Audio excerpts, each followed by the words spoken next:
wa huwa ma'akum aina ma kuntum wallahu bima ta'maluna basir. Dia bersama kalian dimanapun kalian berada. Apakah kebersamaan itu antara saya dengan meja ni? Saya megang buku ni begini. Laisa kamitslihi syai'. Kebersamaan Allah dengan makhluk tidak sama kebersamaan kita dengan sesuatu.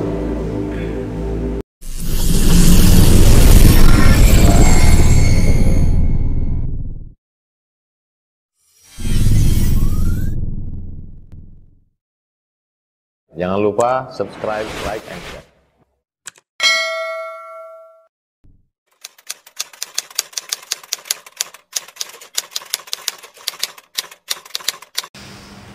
Melanjutkan sifat yang keempat kemarin, yaitu mukhalafatuhu lil hawadits.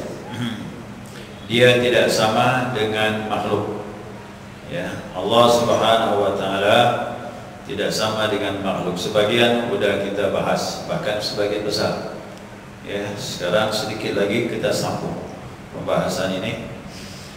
Bermula mukhalafatul hawadits itu sifat salbiyah. Ingat sifat salbiyah kemarin? Ma dallat ala nafi ma la yaliqu billahi ta'ala. Yakni menolak apa yang tidak layak bagi Allah.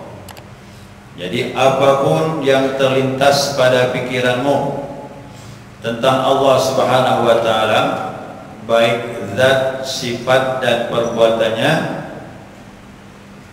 Allah tidak sama yang kau bayangkan. Ya, dia ada tapi dia tidak sama dengan makhluk. Ada zat, sifat dan perbuatannya, namun zat dan sifat perbuatan Allah tidak sama dengan makhluk. Maka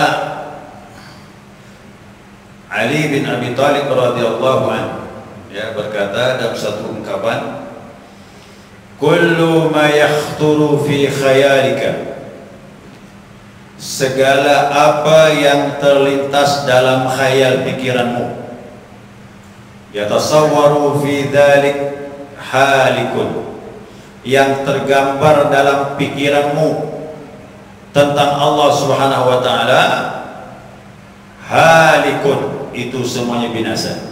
Artinya kau takkan bisa menjangkau pikiranmu tentang zat, sifat dan perbuatan Allah Subhanahu wa taala. Wallahu bi khilafi dzalik, Allah kebalikan apa yang kau pikirkan. Jadi saya garis bawah ini, jangan bayang-bayangkan Allah lagi. Tak boleh. Siapa yang membayang-bayangkan Allah seperti makhluk, maka masuk dalam syirik. Kepingin salat bertauhid, ternyata syirik pula. Ya, karena kita menghayal-hayalkan Allah, tidak boleh. Ya. Maka dari itu dikatakan di sini, dalil wajib bagi Allah tidak sama dengan segala yang baharu itu adalah, ya, jika ia sama dengan segala sesuatu. Seandainya kita umpamakan Allah seperti langit, bumi, manusia, malaikat, hewan, gunung dan sebagainya. Nah, kalau kau hayal-hayalkan Allah seperti itu, nah berarti Allah sama juga dengan makhluk. Ya. Jadi kalau kau umpamakan Allah dengan sesuatu, berarti dia sama dengan makhluk. Yang demikian itu mustahil. Ya, apa sebab? Karena telah kau mengenal kemarin tentang qidam dan baqa. Apa itu qidam? Wujudnya tidak ada awal. Apa itu baqa? Wujudnya kekal, tidak ada akhir. Nah, sekarang wujud Allah sudah kita yakini, dia wujudnya tidak ada awal, tidak ada permulaan, dan wujudnya tidak ada akhir. Sedangkan makhluk semua tanpa terkecuali ada awal, ada akhir. Pasti Allah tidak mungkin sama dengan makhluknya. Nah, gitu. Ya. Dan mustahil pencipta sama dengan yang diciptakan. Tidak ada jalannya tuh. Ya, tidak ada jalannya pencipta sama dengan yang dicipta. Nah, maka dengan demikian wajib Allah mukhalafatuhu lil hawadis. Dia berbeda dengan makhluk. Nah, sekarang kita lihat kembali kepada Al-Quran. Kita lihat Al-Quran. Ya. Allah Subhanahu wa taala berfirman dalam surah Ali Imran. Ya, apa kata Allah? Walladzi anzala 'alaikal kitaba minhu ayatun muhkamat hunna ummul kitab wa ukharu mutasyabihat. Ini surah Imran ya. Allah berkata, dialah yang menurunkan kepada engkau ya Muhammad Alkitab, yaitu Al-Quran. Dalam Alkitab itu, dalam Al-Quran itu ayatun muhkamat. Di sana ada ayat yang jelas sebagai pegangan. Nah, dasar ayat itu muhkamat dulu sebagai pegangan dalil. Wa ukharu mutasyabihat, sedangkan yang lain ada ayat mutasyabihat, ayat yang samar-samar. Ayat yang samar-samar inilah berbahaya kalau kita mentakwil sendiri. Ya, karena ada ayat-ayat yang samar, yang ini sangat riskan, sangat tinggi resikonya kalau kita mentakwil menurut pendapat kita sendiri. Siapa yang berani mentakwilkan ayat mutasyabihat ini? Nah, dua saja. Wa ma ya'lamu ta'wilahu illallah. Tidak ada yang mengetahui makna takwil ayat mutasyabihat kecuali hanya Allah. Yang kedua, warasikhuna fil ilmi, orang yang resap dalam ilmunya.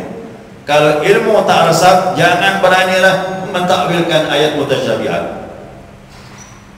Nah, makanya Allah bilang sama kita ini, fas'alu ala dzikri in kuntum la ta'lamun. Tanyakan kepada ahlinya jika kau tak tahu tentang ayat mutasyabihat. Boleh tanya kepada ar-rasikhuna fil ilmi, orang yang meresap ilmunya. Siapa? Ahli tauhid. Ya, ahli tauhid. Nah, sekarang kita lihat mana saja ayat mutasyabihat. Tapi ingat, ada ayat pegangan yang muhkamat. Mana ayat muhkamat itu? Laisa kamitslihi syai'un wa huwas samiul basir. Ini ayat muhkamat nih, dipegang betul-betul nih. Ya, jangan sampai lepas nih. Tidak ada sesuatu menyerupainya. Tidak ada sesuatu menyerupai Allah Subhanahu wa taala. Wa huwas samiul basir. Dia Maha mendengar lagi Maha melihat. Artinya Allah mendengar bukan dengan kuping, Allah melihat dengan bukan mata. Penglihatan Allah tak terbatas. Ya, penglihatan kita sangat amat terbatas. Ingat, jauh panggang daripada api. Jangan banding-bandingkan. Cuma sebutan saja iya. Nah, ya. Ini pegangan dulu ya. Laisa kamitslihi syai', tidak ada sesuatu pun yang menyerupai Allah. Nah, sekarang kita masuk kepada ayat mutasyabihat. Mana ayat mutasyabihat? Ar-Rahmanu ala arsy istawa. Ar-Rahman bersemayam di aras. Begitu tafsir.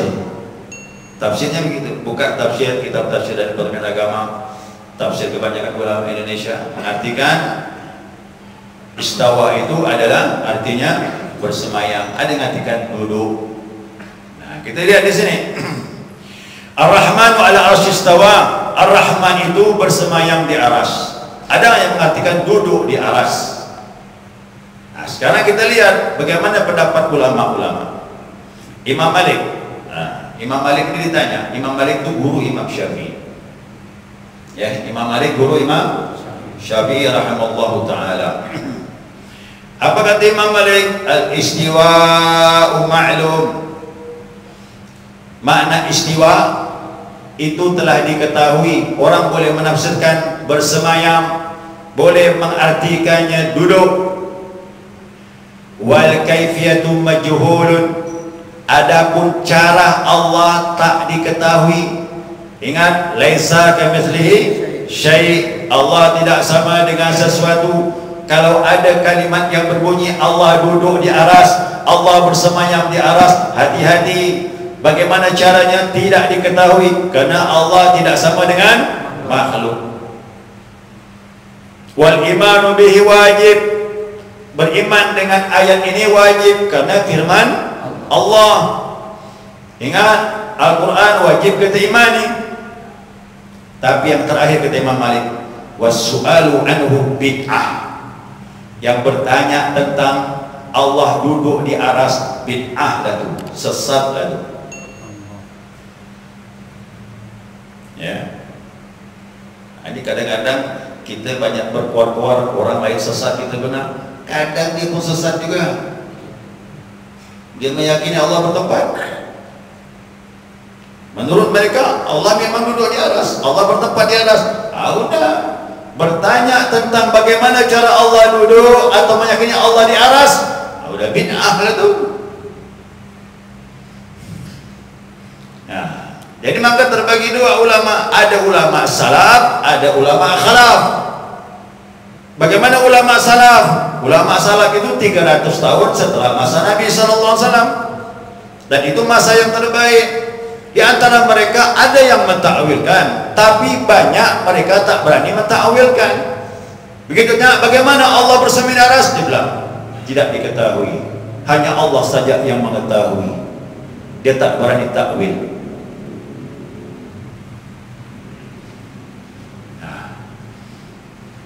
Tapi di antara sahabat ada yang berani mentakwilkan. Siapa tu? Menantu Nabi Muhammad SAW, yaitu Ali bin Abi Thalib. Apa makna istiwa? Istaula, kata dia. Artinya Allah menguasai arash, bukan Allah bertempat di aras. Nah, itu ditakwilkan sama Ali bin Abi Thalib karamallahu wajhah. Kalau begini, ditakwil begini, udah kita melapang saja kita. Kita tidak meyakini Allah bertempat. Dimanapun Allah menguasai sesuatu, termasuklah aras. Maka saya katakan, kenapa aras selalu disebut? Karena aras itu makhluk yang terbesar. Makhluk yang terbesar aras. Kalau Allah menguasai aras, yang lain kecil. Yang besar saja dikuasai, yang paling besar dikuasai Allah, apalagi yang kecil. Setelah itu bumi ini kecil, debu bumi ini, tak ada apa-apa dibandingkan pada langit yang lain. Itu kau paham begini, kita lapang ini. Udah bersihkan. Jadi saya lebih cenderung kalau ikut ulama salaf, serahkan Allah yang tahu maksudnya. Yang kedua, kalau ada takwil dari sahabat Nabi, istaula, dia menguasai aras, bukan zatnya di situ. Kalau zatnya di situ, makhluk dia berarti bertempat. Yang bertempat itu ingat berarti makhluk. At-Tahawi menyatakan Allah tersucikan dari 6 arah. Kemarin saya ulang lagi, dia bukan di atas, bukan di bawah, bukan di depan, bukan di belakang, bukan di kanan, bukan di kiri. Langit di mana? Di atas bawah? Bukan Allah di atas. Ya, tolong nih, kita salat itu menghadap Allah yang tak bertempat. Allahu Akbar. Udah. Inni wajjahtu wajhiya lilladzi fataras samawati wal ardh. Aku hadapkan wajahku kepada Zat pencipta langit dan bumi. Siapa dia? Di mana dia? Tak bertempat. Laisa kamitslihi syai'. Begitu dalam salat. Ya, harus begitu dalam salat. Kenapa kita hadap kiblat? Kiblat itu arah keseragaman umat Islam. Satu tujuan, satu pandangan, simbol saja. Ka'bah itu bukan Allah. Ka'bah itu orang kafir salah paham dengan kita ini. Tengok umat Islam itu sama juga dengan kita ini. Kita menyembah batu, kata dia, tapi umat Islam menyembah batu segi 4. Dia salah paham. Ka'bah itu arah saja, dimanapun umat Islam ke sana. Satu tujuan, la ilaha illallah. Itu maksudnya. Ya. Jelas tadi ya? Ini mengenai ayat Ar-Rahmanu ala arsyistawa. Yang kedua, ada ayat mutasyabihat.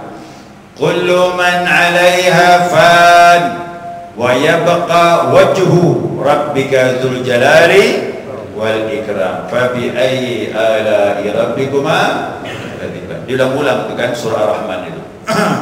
Kullu man 'alaiha fan, semuanya fana, makhluk ini bakal musnah.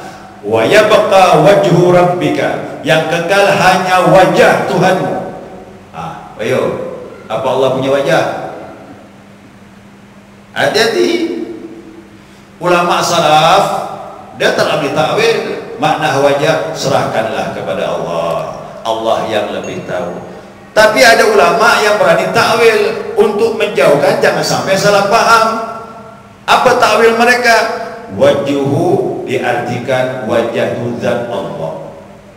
Zat Allah yang macam mana? Kembali lagi, laisa kamitslihi syai'. Zatnya yang tidak sama dengan sesuatu. Selesai. Memang perlu juga kadang ditakwil untuk jangan sampai hati kita salah. Dengan bayangan wajah.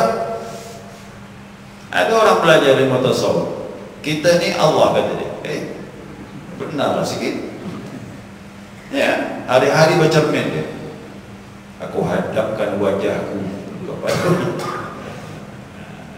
Lama-lama pusing dia.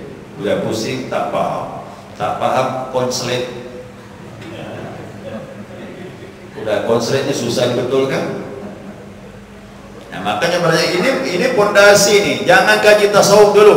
Sifat 20 ini pondasinya. Kalau kuat ini, insya Allah takkan sesat selama-lamanya. Ya, ini pondasi kuat ini. Nah, kalau ini kuat, tak tergelincir kita.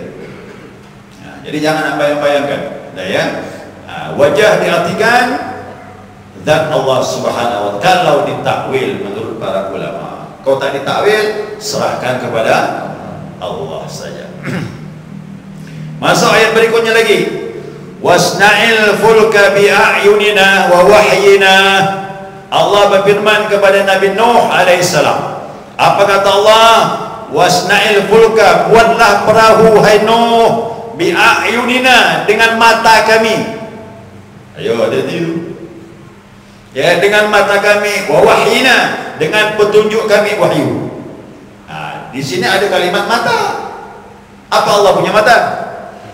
Ingat, ini ayat mutasyabihat. Kembalikan kepada yang muhkamat. Mana yang muhkamat? Laisa kamitslihi syai'. Itu yang muhkamat itu.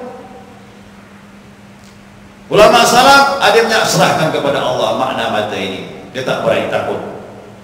Tapi ada ulama khalaf yang berani mentakwil. Jangan sampai salah paham. Apa takwil mereka? Ya Nuh, buatlah perahu bi'ayunina, dengan mata kami, artinya dengan pengawasan kami. Buatlah perahu, aku mengawas engkau hai Nuh, kata Allah. Begitu maksudnya. Kan lebih selamat.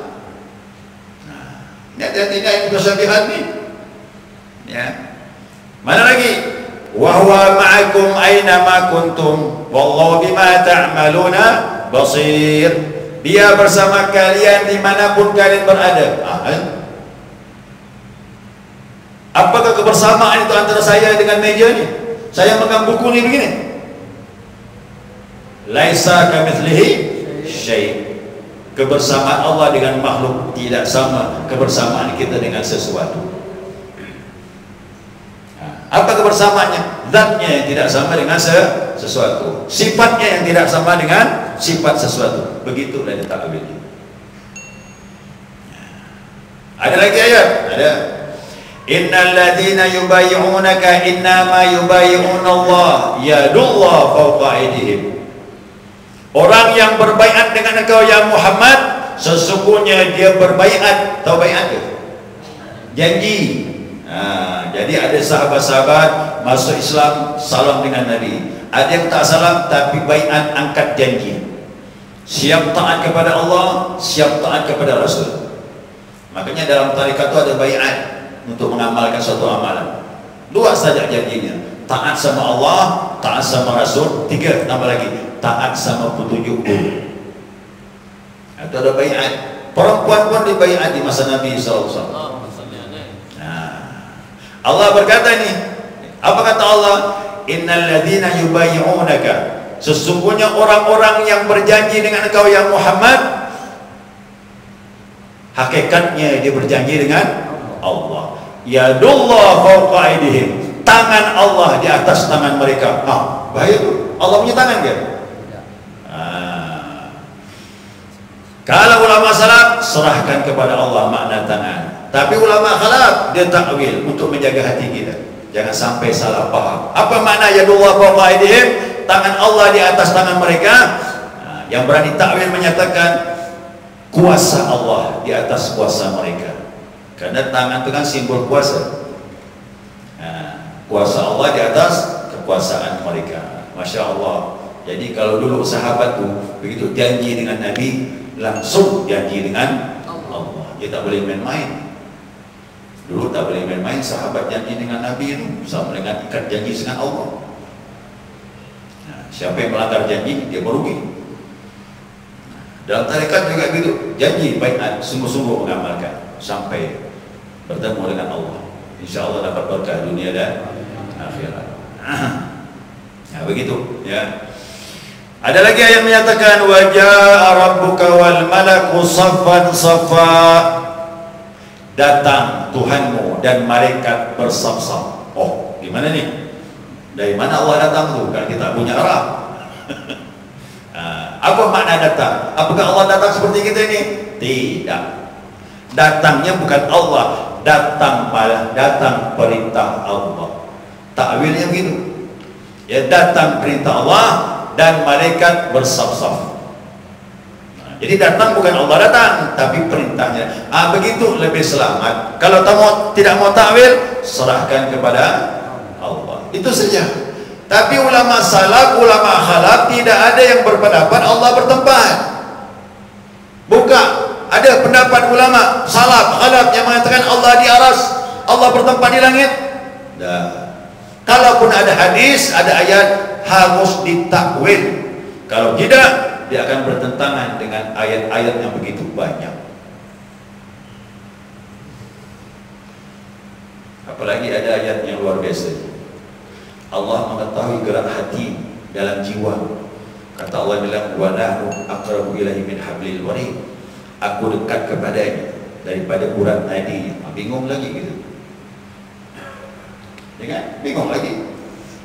Jadi makna dekat bukan seperti sesuatu. Karena Allah bukan seperti sesuatu.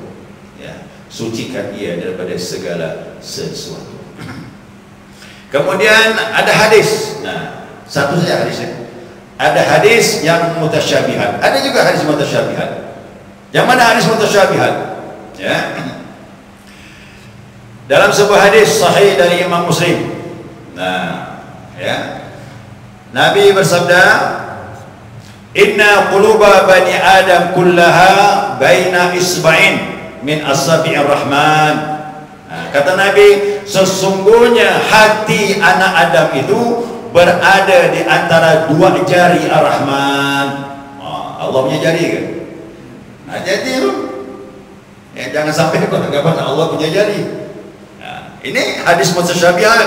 Saya ulangi lagi. Sesungguhnya hati anak Adam itu berada di antara dua jari Ar-Rahman. Kaqalbin wahid, dia seperti hati yang satu. Yusarrifuhu haitsu may yasha, dia akan gerakkan sesuai yang dikehendakinya. Ini hadis nih, ya, kita dianjurkan banyak berdoa. Apa doanya? Ya musarrifal qulub, sarif qulubana ala ta'ati. Wahai mengaktivitaskan hati, arahkan hatiku dalam taat kepadamu. Hadis yang lain, ya muqallibal qulub, tsabbit qalbi ala. Sama ini dua hadis sama ini. Ya, sama. Wahai yang membolak-balikkan hati. Nah, berarti hati kita ini menurut hadis Nabi berada di antara dua jari Ar-Rahman. Pertanyaannya, apa Allah punya jari? Ingat ayat Muhammad tadi, laisa kamitslihi syai'. Ulama salaf serahkan kepada Allah. Tapi ulama khalaf dia takwil. Apa takwilnya? Dua jari artinya qudrat dan iradah. Kuasa dan kehendak. Artinya hati anak Adam itu berada di antara qudrat dan iradat Allah. Dia akan gerakkan sesuai yang dia inginkan. Minta sama Allah, gerakkan hatiku ya Allah untuk taat kepadamu. Minta sama Allah. Jadi begini selamatnya, ya. Jadi ayat mutasyabihat, hadis mutasyabihat, dua kemungkinan. Yang pertama serahkan Allah maknanya, yang kedua takwil menurut yang benar berdasarkan ulama ahlu sunnah wal jamaah. Mudah-mudahan kita diberi pemahaman. Ya, jangan sampai salah paham. Salah paham di pada ilmu tauhid. Ya, berat. Nah, jangan sampai kita sesat memahami Allah Subhanahu wa taala. Makanya akidah Ahlus Sunnah ini, kata ulama, kata Imam Ghazali, inilah akidah yang selamat. Ya, yang selamat. Dalam tubuh hewan itu, kata Imam Ghazali, dia dalam tubuhnya ada kotoran, ada darah, ada nanah. Maaf, ada kotoran, ada darah, nanah, dan juga ada susu. Antara kotoran dengan darah ada susu. Ahlus Sunnah wal Jamaah ini seperti susu. Dan jangan ngambil pemahaman seperti darah ataupun kotoran. Yang mana itu? Yang keluar dari Ahlus Sunnah wal Jamaah. Ya, ini pendapat ulama mayoritas dunia. 4 madhab: Hanafi, Maliki, Syafi'i, Hambali, mayoritas mengambil pendapat akidah Ahlus Sunnah wal Jamaah yang dimotori oleh Abu Hasan Asy'ari atau Abu Mansur Al-Maturidi. Ya, kenapa? Dia punya paham sesuai dengan Al-Quran dan hadis Nabi sallallahu alaihi wasallam. Jadi jangan sampai masuk Qadariyah, Jabariyah, Mujassimah. Nanti saya sampaikan apa itu Qadariyah, apa itu Mujassimah. Ini aliran sesat dalam akidah. Ya, nanti saya sampaikan, nanti akhir pembahasan nanti ada. Ya, apa itu Jabariyah, apa itu Qadariyah. Ya, insyaallah. Baik, segera cukup, mudah-mudahan bisa dipahami.